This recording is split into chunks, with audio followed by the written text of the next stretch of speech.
What is up, guys? Matt here. We're doing this month's trade review. Uh, Brand new book just came out today. Fresh, hot off the presses. You know him, you love him. Remender, he's back. Newest trade, Seven to Eternity, Volume 1, The God of Whispers. It's issues 1 through 4. As usual, $9.99, $10. Pretty good price, as always, for a first image trade. And yeah, Seven to Eternity. Rick Remender, writer. Jerome Opeña is the artist. And we got Matt Hollingsworth with the coloring. And what Seven to Eternity is about is this guy named Adam. Last name, I ain't even gonna go there. There's a lot of words in here that I feel like I can't pronounce correctly, which is just terrible for me, but follows this guy named Adam. Him and his family are like outcasts. They live far from any kind of civilization. They're on their own, doing their own thing, being farmers and stuff. And that's because this guy named the Mud King, as they refer to him, or the God of Whispers, as his followers will call him, hence the name of the first trade. Basically, they're outcasts and they're on their own because Adam's father would not bend the knee and hear the Mud King's offer, which he offers everybody. He gives everybody an offer, and once they accept it, well, the offer is like something they really, really want. Which, I mean, how can you deny such an offer? So he offers them something they really want, and when they accept it, it's basically like he's a parasite. He gets into their head, and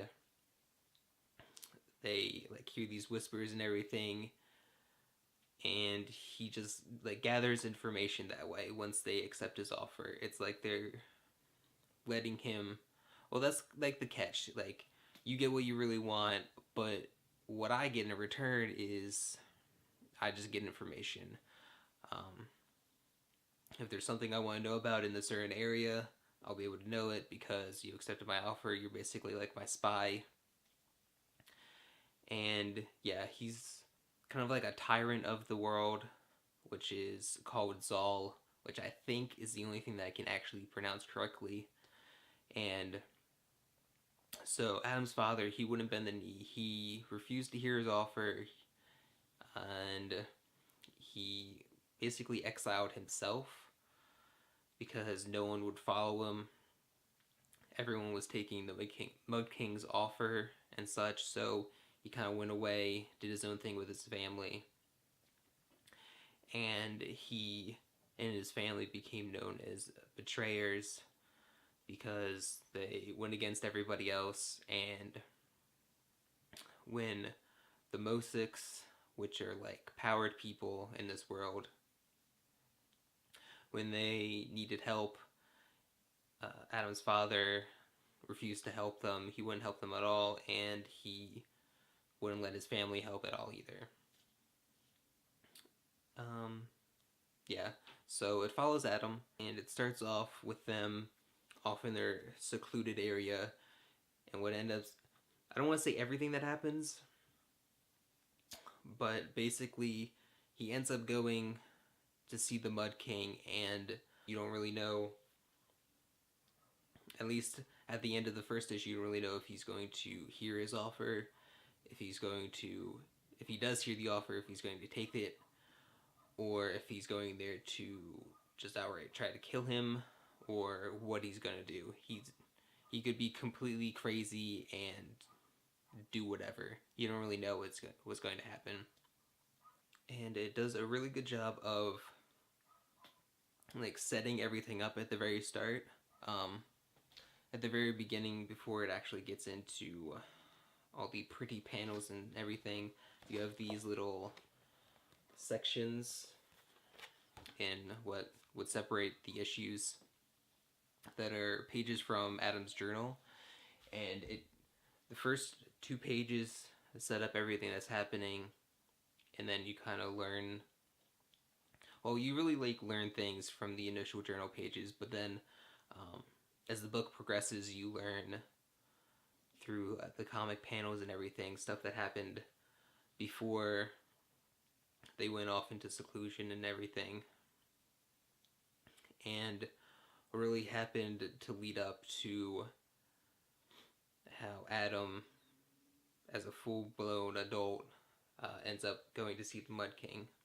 And so if you're the person that doesn't really like being thrown into a story without really knowing what's happening or anything, it does that a little bit, but it has really good setup to what is happening and gives you a little bit of backstory right before it throws you into things.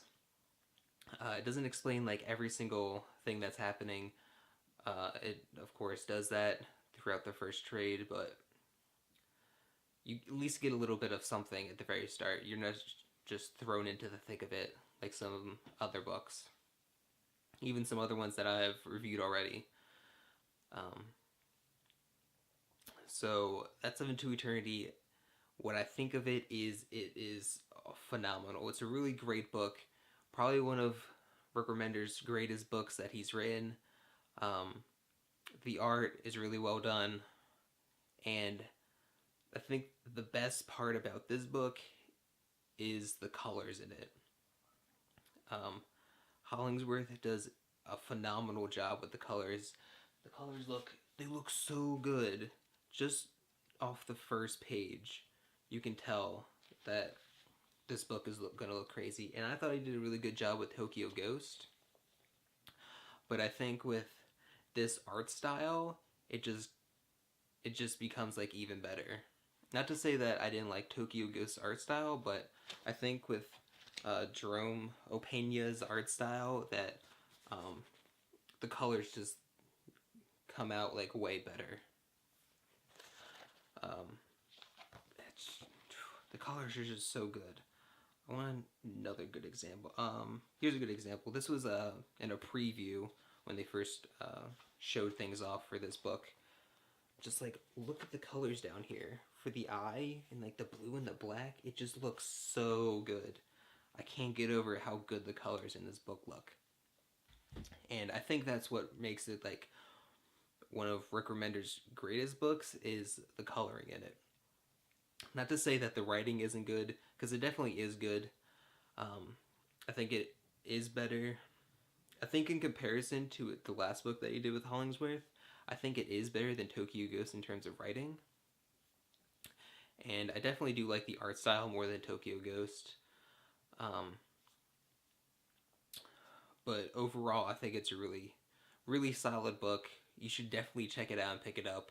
As I said, it did come out today, so you're not missing out on too much. Issue number 5 should be coming out soon. If not this month, definitely next month, I think. So yeah, rating, it's on the Rick Remender scale of rating, which I was going to start doing because I'm doing so many Rick Remender books. It's definitely above Deadly Class. It's definitely a class above Deadly Class. I haven't made that joke before.